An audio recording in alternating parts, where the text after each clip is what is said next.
DD किसान, बदलते भारत की शान।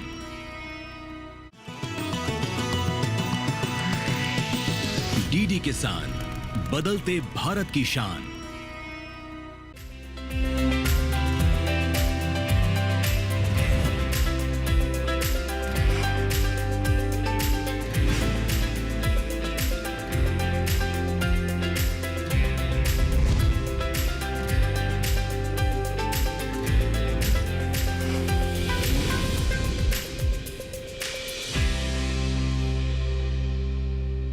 नमस्कार, आप देख रहे हैं दूरदर्शन किसान चैनल। सफल किसान कार्यक्रम में मैं अदिति शर्मा आप सभी का स्वागत करती हूँ। हमारे इस कार्यक्रम में देश के अलग अलग क्षेत्रों के जो सफल किसान हैं उनसे हम आपकी मुलाकात करवाते हैं ताकि आप उनकी दास्तान को जानकर उनसे प्रेरित हो सके। आज की हमारी इस कड़ी में हम आपकी मुलाकात करवाएंगे सफल किसान अभिमन्यु सिंह से, जो खेती किसानी के साथ साथ मुर्गी पालन व्यवसाय को भी अपनाए हुए हैं। इससे न केवल वो अपनी जिंदगी को संवार रहे हैं बल्कि आसपास के जो किसान हैं उन्हें भी प्रेरित कर रहे हैं कि वो भी मुर्गी पालन व्यवसाय को अपनाएं और अपनी आर्थिक स्थिति में सुधार लाएं। बता दें आपको, अभिमन्यु सिंह जी ने माइक्रोबायोलॉजी में एमएससी किया, फिर उसके बाद उन्होंने नौकरी करना शुरू किया। नौकरी के दौरान संतुष्टि नहीं मिली तो उन्होंने गांव में ही रोजगार अवसर की तलाश करना शुरू कर दिया। ऐसे में उन्होंने रुख किया मुर्गी पालन व्यवसाय का, और जब से उन्होंने इस व्यवसाय की शुरुआत की उन्होंने अपने जीवन को ही बदल दिया। तो फिर आइए, किस तरह से मुर्गी पालन से वो जुड़े हैं, किस तरह से इसमें सफलता हासिल की है, जानने के लिए रुख करते हैं उत्तर प्रदेश के मथुरा के गांव मखदूम का।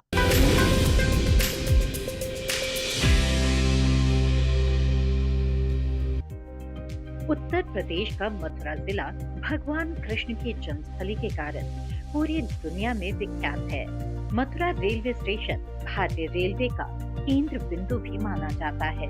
मथुरा रेलवे स्टेशन से देश के हर हिस्से के लिए ट्रेन मिल जाती है। भगवान कृष्ण की जन्मभूमि होने के कारण यहाँ के किसान पशुपालन में काफी दिलचस्पी रखते हैं।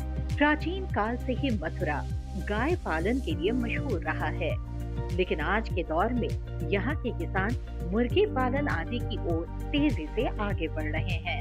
मथुरा के किसान परिवार में जन्मे अभिमन्यु सिंह ने गांव का रुख कर पशुपालन प्रारंभ किया और सफलता की ओर बढ़े।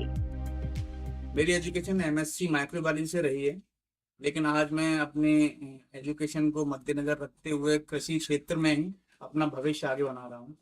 हालांकि इससे पहले मैंने नौकरी की है कुछ जगह, करीब 2 से 3 साल, लेकिन वहाँ नौकरी करके मुझे संतुष्टि मिली नहीं। तो जब मैं नौकरी करता था कहीं ना कहीं मुझे ऐसा लगता था कि गांव जाके मुझे खेती ही करनी चाहिए, पशुपालन ही करना चाहिए। आज के समय में एक पढ़ा लिखा नौजवान अगर खेती और पशुपालन करता है तो मेरे हिसाब से उसके लिए आगे बहुत ज्यादा चलकर स्कोप है, और जो सपने उसके हैं वो शायद उनको पूरे भी कर सकता है, ये मेरा मानना है। क्योंकि मैं आज यहाँ तक पहुँचा हूँ तो सिर्फ खेती की बदौलत। मैं आज की डेट में खेती में अपनी फसल करता हूँ, गेहूँ बाजरे, और पशुपालन में मेरे पास आज कुछ बकरियाँ हैं, ज़्यादा नहीं, और ये देसी मुर्गियाँ हैं जिनको मैं पालता हूँ, पिछले 1.5 साल से पाल रहा हूँ। तो आप सभी देख सकते हैं आज मेरे पास 20 दिन से लेके 2 महीने तक के देसी मुर्गी के बच्चे हैं जिनको आज मैं अपने फार्म में पाला हुआ हूँ। खेती और मुर्गी पालन को अपना व्यवसाय बनाने वाले अभिमन्यु सिंह बताते हैं कि आज उनके पास 1500 से अधिक मुर्गी के बच्चे हैं, जिनसे वे अच्छा मुनाफा कमा रहे हैं। मुर्गी पालन के शुरुआती दौर में उन्हें कुछ मुश्किलों का सामना करना पड़ा, पर उन्होंने अच्छी नस्ल के चूजों का चयन कर भोपाल से बच्चे मंगाए और बेहतर कर दिखाया। मेरे पास करीब ये मान लीजिए 1500 बच्चे हैं जो सोनाली ब्रीड के हैं। हालांकि ये मथुरा में है मेरा फार्म, लेकिन मैंने बच्चे मंगाए थे भोपाल से, क्योंकि हमारे यहाँ ये बच्चे इतनी आसानी से मिलते नहीं हैं, तो हमें बाहर से मंगाने पड़ते हैं। तो इनको पालने के लिए ये मान लीजिए आज मैंने जो चयन किया है इसीलिए क्योंकि बहुत ही कम खर्च में ये बच्चे तैयार हो जाते हैं। जो सबसे महत्वपूर्ण बात है कि बहुत ही कम खर्च में ये बच्चे पलकर तैयार हो जाते हैं और एक अच्छे मुनाफा दे के जाते हैं। आज तक जब मुझे इतने दिन हो गए हैं इस क्षेत्र में, मैंने थोड़े मुसीबतों का सामना किया है, जो कि शुरुआत में सबको करना पड़ता है। लोग कह देते हैं, कहना जितना आसान है उतना होता नहीं है कृषि करना, बस थोड़ी मेहनत लगती है, लेकिन आखिरी में फल बहुत अच्छा होता है। मुर्गी पालन के व्यवसाय में बेहतर मुनाफा कमाने के लिए अभिमन्यु एक दिन का चूजा खरीदते हैं। बाहर से चूजों को मंगाने के कारण चूजों की अच्छी तरीके से देखभाल करनी पड़ती है। अच्छी देखभाल करने से देसी मुर्गी 4 महीने में तैयार हो जाती है। अंडे से भी इनकम किया जा सकता है। इस बारे में अभिमन्यु कहते हैं, देसी मुर्गे की जो एक कम से कम जो समय है तैयार होने का, वो 4 महीने रहता है। 4 महीने में आप इस चूजे को बड़ा करके बेच सकते हैं, एक इनकम कमा सकते हैं। उसके बाद अगर आप चाहें तो अंडे से भी एक इनकम जनरेट कर सकते हैं, लेकिन उसके लिए आपको 2 महीने और रुकना पड़ेगा। करीब 6 महीने पे फीमेल जो है वो अंडे का, और वो एक इनकम का, डेली इनकम का एक बहुत अच्छा स्रोत है। क्योंकि आप मुर्गा बेचोगे, हो सकता है डेली ना बेचें, आप 2 दिन में बेच रहे हो, या इकट्ठा 1 दिन में बेच दिया, या 4 दिन बाद फिर आपने कुछ बेच दिया। लेकिन एक अंडा एक ऐसा ऑप्शन है हमारे पास कि वो उससे आप डेली एक छोटी सी इनकम अपने यहाँ बना सकते हो, 1500 मुर्गों से, मुर्गियों से। में मौसम का हिसाब से बड़ा ध्यान रखना पड़ता है। गर्मियों में इतना इफेक्ट नहीं करता है मौसम, लेकिन सर्दियों में बच्चों की देखरेख थोड़ी बढ़ जाती है। मुर्गी पालन में मुर्गियों के आहार और आवास प्रबंधन का बेहतर होना मुनाफे को बढ़ा देता है। आहार के लिए अभिमन्यु घर में बने दाने और साग खिलाते हैं। आवास में तापमान बनाए रखने के लिए वे फार्म को होर्डिंग से कवर करते हैं और लकड़ी जलाते हैं। सर्दियों में बाजरे की मात्रा बढ़ाकर और मोरिंगा खिलाकर मुर्गियों को सुरक्षित रखते हैं। सर्दियों में ये इकट्ठा हो जाता है, अगर टेम्परेचर लो है तो उससे इसकी मरने की संभावना बढ़ जाती है। तो हम कोशिश करते हैं अपने यहाँ सर्दियों में, हमने चारों तरफ से ये बैनर लगाए हुए हैं, बहुत सस्ते मिलते हैं। मैं कोई मार्केट से बहुत हाई कॉस्टिंग प्रोडक्ट यूज नहीं करता। ये बैनर है जो होर्डिंग लगाते हैं, होर्डिंग पुराने हो जाते हैं, मैं इनको सस्ते दाम में ले आता हूँ, 100-200 रुपए में, तो मेरा पूरा 12 कवर हो जाता है। तो ये मुझे बड़े सस्ते पड़े हैं। अच्छा, इनकी थिकनेस ज्यादा होती है तो ठंड बाहर से अंदर भी नहीं आती। और रात को अगर मुझे लगता है कि टेम्परेचर थोड़ा और डाउन है, तो मेरे पास मेरे फार्म पे ही लकड़ियां हैं, जो पेड़ कटते हैं उनको काट के मैं लकड़ी अंगीठी में रख के अपना अंगीठी जला देता हूँ, जिससे यहाँ का टेम्परेचर एक नॉर्मल हो जाता है। तो बच्चे आराम से रात भर अपना काट देते हैं। हमें ठंड में बस ध्यान यही रखना है कि हमारे शेड के अंदर टेम्परेचर लो ना हो पाए और हवा का आदान प्रदान होता रहना चाहिए। खाने में कुछ खास बदलाव नहीं करते हैं, बस सर्दियों में ये है कि हम बाजरे की मात्रा बढ़ा देते हैं। बाजरा थोड़ा गर्म होता है, और जो हमारे यहाँ मोरिंगा है, जो मैंने बताया था आपको, सहजन एक रामबाण है इंसान के लिए भी और पशु पक्षियों के लिए भी, वो मैं जरूर खिलाता हूँ, चाहे सर्दी हो गर्मी हो।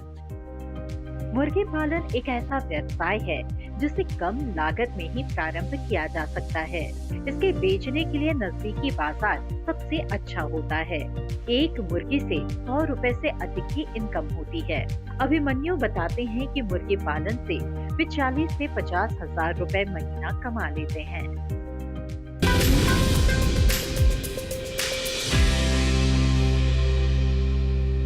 यहाँ वक्त हो चला है एक छोटे से ब्रेक का।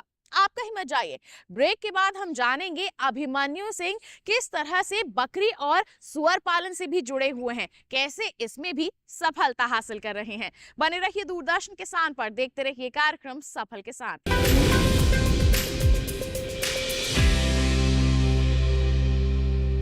पशुपालन हमारी परंपरा, विरासत और संस्कृति की पहचान रही है। पशुपालन को लाभकारी और उन्नत बनाने के उद्देश्य से पशुपालन और डेयरी विभाग भारत सरकार प्रत्येक 5 वर्ष पर पशुधन गणना करता है। इस बार अक्टूबर 2024 से फरवरी 2025 में होने वाली पशुधन गणना में पोल्ट्री, पालतू पशुओं और आवारा पशुओं की कुल 219 नस्लों का डेटा एकत्रित किया जा रहा है। तो जब सरकारी कर्मचारी गणना के लिए आएं, तो उन्हें पशुधन की सही जानकारी दें। इससे पशुधन के लिए योजनाएं बनाने में मदद मिलेगी। पशुओं की नस्ल में सुधार होगा और मजबूत होगा आपकी आमदनी का आधार।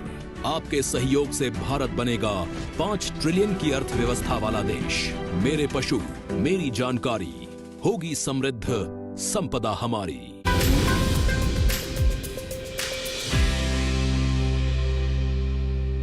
ब्रेक के बाद दूरदर्शन किसान चैनल के कार्यक्रम सफल किसान में आप सभी का फिर से स्वागत। आइए किसान भाइयों बहनों जानते हैं अभिमन्यु सिंह जी किस तरह से मुर्गी पालन के साथ साथ बकरी पालन और सुअर पालन से भी जुड़े हुए हैं, कैसे इसमें सफलता हासिल कर रहे हैं। आइए उन्हीं का रुख करते हैं।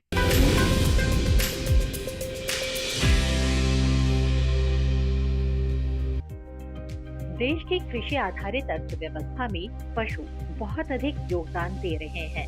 ग्रामीण क्षेत्रों में किसान पशुपालन के रूप में बकरी, सुअर आदि का भी पालन कर रहे हैं। गांव में गरीबों की गाय के रूप में बकरी का विशेष महत्व है। ऐसे में ग्रामीण क्षेत्रों में लोग बकरी और सुअर पालन भी कर रहे हैं। अभिमन्यु सिंह भी मुर्गी पालन के अलावा बकरी पालन करते हैं। इस बारे में अभिमन्यु सिंह कहते हैं, जिसपे मैंने 30 से 35 बकरियां रखी हुई हैं। अभी फ़िलहाल मेरे पास बर्बरी नस्ल की मोस्टली बकरियां हैं और 1-2 देसी बकरियां भी हैं, जिनको हम गांव में अक्सर लोग पाला करते हैं। तो लोगों को मेरा यही बताना था कि मुर्गी पालन सिर्फ ना करके साथ में एक बकरी पालन का भी थोड़ा सा अपने साथ करें, जिससे मुनाफे का हमारा जो रेशियो है वो बढ़ जाता है। क्योंकि मुर्गी पालन क्या है, छोटा बच्चा है, बच्चे का जो मुर्गी हैं वो 6 महीने में हमें इनकम का एक स्रोत देता है। बकरियों से फ़ायदा ये है कि हम इसको 3 से 4 तरीके से हम अपना मुनाफा कमा सकते हैं। सबसे पहले हम बकरी की ब्रीड पे काम कर सकते हैं, जैसा कि हम कर रहे हैं। अभी हमारे पास जो बकरियां हैं मोस्टली हमारी बर्बरी ब्रीड है, तो अभी हमारी कोशिश है इसको बढ़ाने की, कि हम आगे चल के इस ब्रीड को और बढ़ाएं ताकि हम लोगों को आसपास क्षेत्र में हम इजीली उपलब्ध करा सकें। दूसरा ये है कि हम इसको मीट पर्पस से भी पाल सकते हैं। आजकल मोस्टली लोग नॉन वेजिटेरियन हैं, तो मार्केट में डिमांड भी ज़्यादा है। चिकन के साथ लोग मटन भी खाना पसंद करते हैं। और तीसरा ये है कि सबसे ज़्यादा आज के समय में डेंगू फेमस हो गया है बीमारियों में, तो डॉक्टर रिकमेंड करता है बकरी का दूध, तो हम एज ए बिजनेस बकरी के दूध को भी सेल कर सकते हैं। पशुपालन के व्यवसाय में लगे अभिमन्यु बकरी के अलावा सुअर पालन भी कर रहे हैं। सुअर पालन के बारे में अभिमन्यु कहते हैं कि इसमें रख रखाव ज्यादा है, लेकिन मादा सुअर 14 महीने में 2 बार बच्चे देती है। सुअर एक बार में 9 से 12 बच्चे देती है, जो 1 साल में ही 1 क्विंटल का हो जाता है और 8 से 10 हजार में बिक जाता है।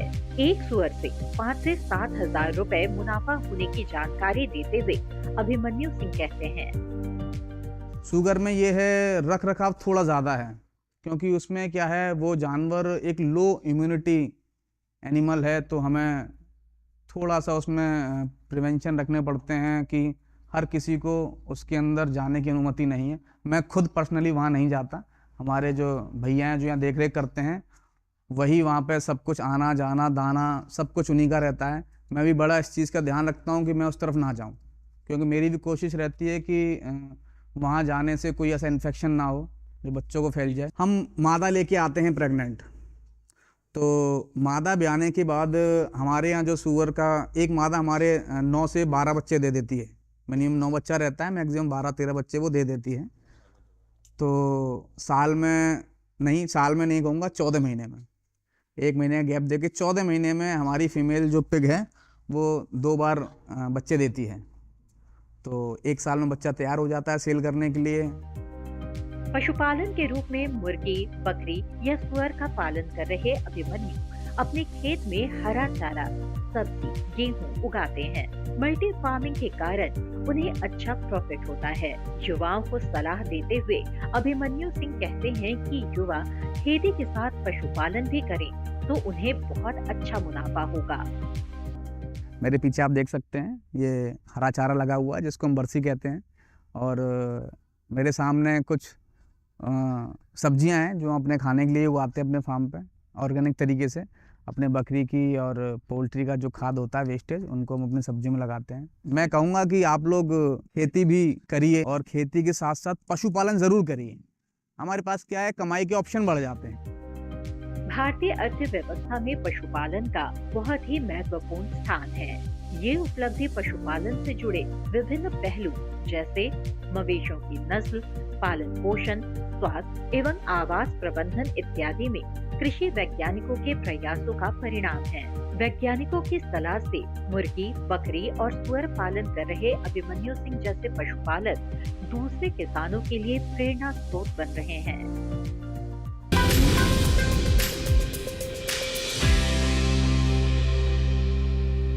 कार्यक्रम में फिलहाल रुक रहे हैं एक और छोटे से ब्रेक के लिए। आप कहीं मत जाइए। ब्रेक के बाद हम जानेंगे बकरी पालन क्षेत्र में सक्रिय केंद्रीय बकरी अनुसंधान संस्थान की भूमिका के बारे में। किस तरह से यहाँ के जो वैज्ञानिक हैं, यहाँ के या फिर कहें कि देश भर के पशुपालकों को आगे बढ़ाने का प्रयास कर रहे हैं, नए नए अनुसंधान कर रहे हैं। आइए इनके बारे में जानेंगे, लेकिन एक छोटे से ब्रेक के बाद। कहीं मत जाइए, देखते रहिए कार्यक्रम सफल किसान और बने रहिए दूरदर्शन किसान पर।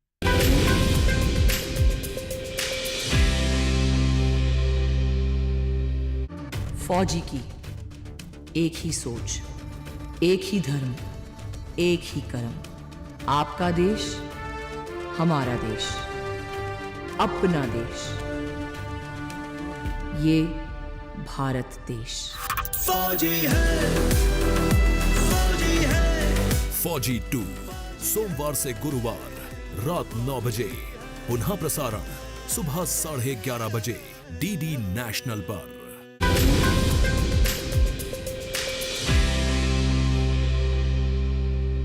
ब्रेक के बाद दूरदर्शन किसान चैनल के कार्यक्रम सफल किसान में आप सभी का फिर से स्वागत है। आइए देखते हैं कि केंद्रीय बकरी अनुसंधान संस्थान की भूमिका क्या है देश भर में बकरी पालन को आगे बढ़ाने के लिए, हमारे पशुपालकों को आर्थिक रूप से सशक्त बनाने के लिए।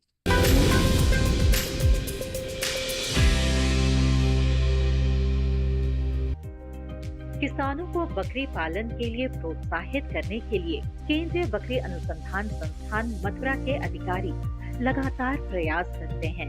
इसके लिए संस्थान किसानों के प्रशिक्षण, भ्रमण व तकनीकी जानकारी देने के लिए ट्रेनिंग और मेलों का भी आयोजन करता रहता है। बकरी पालन के लिए किसानों को जानकारी देने और उन्हें इस बारे में प्रोत्साहित करने के लिए केंद्रीय बकरी अनुसंधान संस्थान ने एक कार्यक्रम का आयोजन किया, जिसमें देश के विभिन्न भागों से आए अधिकारियों व किसानों ने अपनी सहभागिता दिखाई। इसमें सहभागी बिहार के अधिकारी डॉक्टर राकेश कुमार ने कहा, जो गोट पर हमारा डिपार्टमेंट भी है और हम उसी सेक्शन में काम भी करते हैं।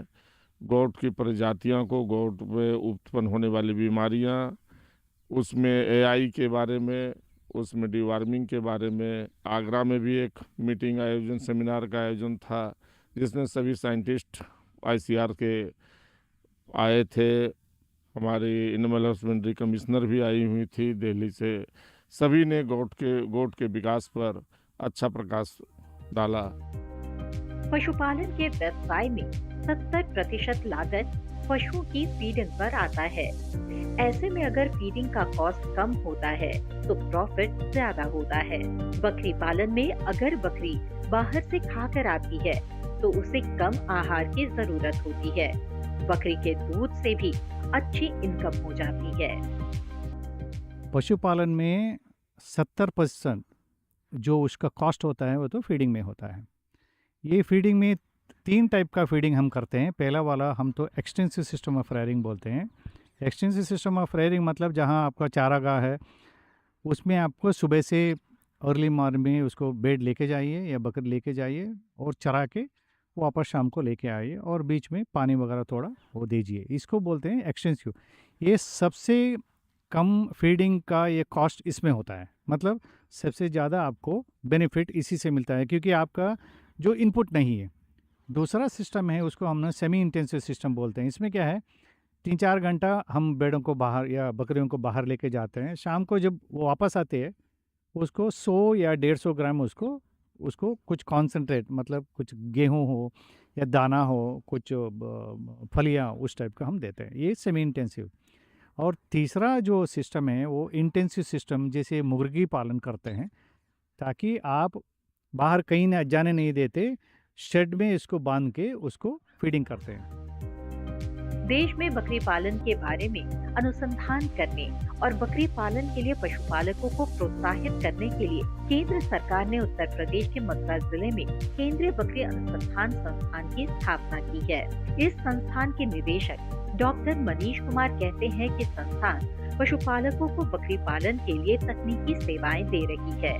देश के 6 राज्यों में संस्थान के वैज्ञानिक काम कर किसानों और पशुपालकों की मदद के लिए लगातार काम कर रहे हैं। हमारी जो 2 परियोजनाएं चल रही हैं, एक अनुसूचित जाति के लिए और अनुसूचित जनजाति के लिए, उसके अंतर्गत हमने लगभग 22 विलेजेस को अडॉप्ट किया है, जिनके अंदर अनुसूचित जाति और जनजाति की पॉपुलेशन ज़्यादा है। उनको बकरी पालक बनाने का हमारा एक बहुत बड़ा प्रयास है। इसमें हमने पहले उस विलेजेस के प्री सर्वे भी किए थे कि वहाँ पे अभी बकरी कितने लोग पाल रहे हैं और उनकी आय कितनी है और उनके बकरी पालन का किस तरीके से वो काम कर रहे हैं। उसके बाद हमने उनको वैज्ञानिक तरीके से बकरी पालन के बारे में ट्रेनिंग दी उन किसानों को, और उनको हमने सारी तरह के इनपुट भी प्रोवाइड किए। उसमें जो उनको बकरी अच्छे नस्ल के, प्योर नस्ल के बीजू बकरे उनको दिए गए।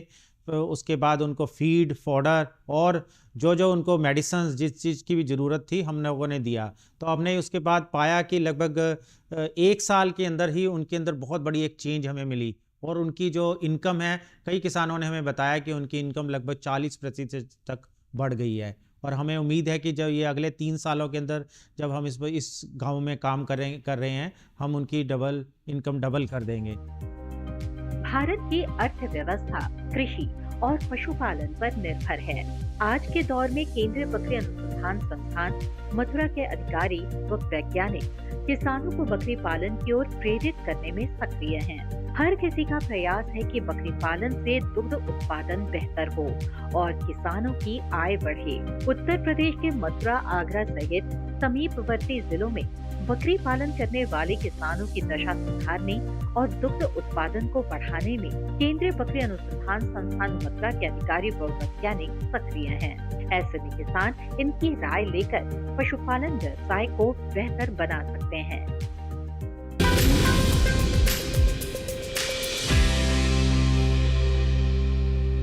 तो ये था हमारा आज का कार्यक्रम सफल किसान, जिसमें हमने मुलाकात की हमारे सफल किसान अभिमन्यु सिंह से, जो खेती के साथ साथ मुर्गी पालन, बकरी पालन और सूकर पालन भी कर रहे हैं। साथ ही साथ हमने केंद्रीय बकरी अनुसंधान संस्थान की भूमिका के बारे में भी जाना है, किस तरह से ये संस्थान लगातार प्रयास कर रहा है देश के पशुपालकों को, या फिर कहें कि बकरी पालकों को सशक्त बनाने के लिए। उम्मीद करते हैं कि आज के कार्यक्रम में दी गई तमाम जानकारियां आपके लिए फायदेमंद साबित हुई होंगी। साथ ही आपको बता दें, ऐसी ही कोई सफलता की दास्तान आपके पास भी है जो आप हम तक पहुंचाना चाहते हैं, उसके लिए आप हमें ईमेल कर सकते हैं। ईमेल आईडी है safalkisan@gmail.com। आप हमें पत्र लिख सकते हैं। पता है हमारा सफल किसान, कमरा नंबर 77, CPC दूरदर्शन, खेलगांव, नई दिल्ली 110049।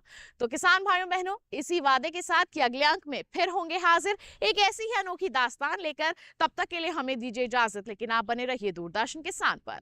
नमस्कार।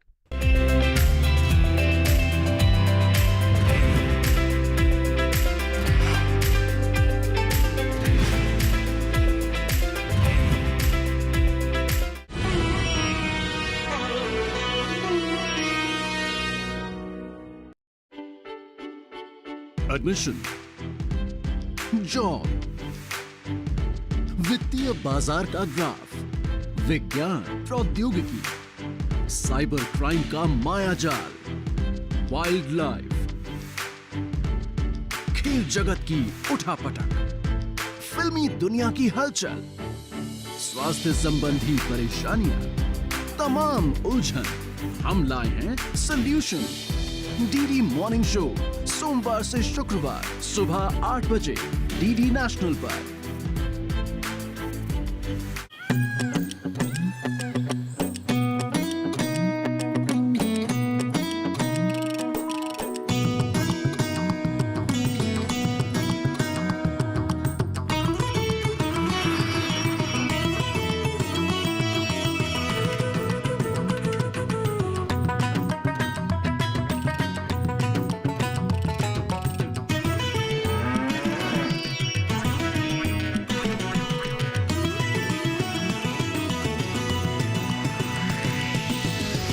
किसान, बदलते भारत की शान।